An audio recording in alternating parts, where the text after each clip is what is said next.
Hey everyone, this is Parker again with Pusher.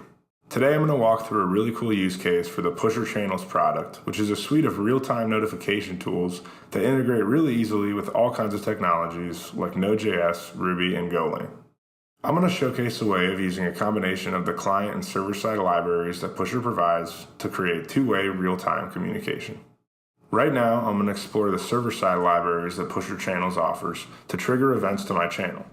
Note that while I am building on a client, I'm going to use the server-side library to trigger events directly from our user.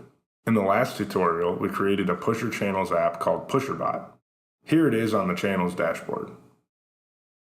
If you go to the Getting Started panel in the dashboard, you'll see a lot of options for server-side libraries.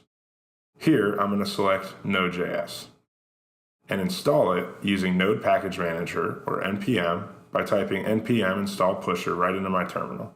I'm also going to use the classic .env package to control my environment variables.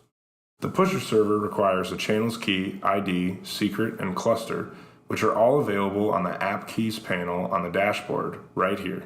Once I've set my environment variables, I'm going to import the pusher package right into my React app. In my React component, I'm going to create a new instance of the pusher package, and here I'll initialize it with my API key, my app ID, my secret key, and my cluster.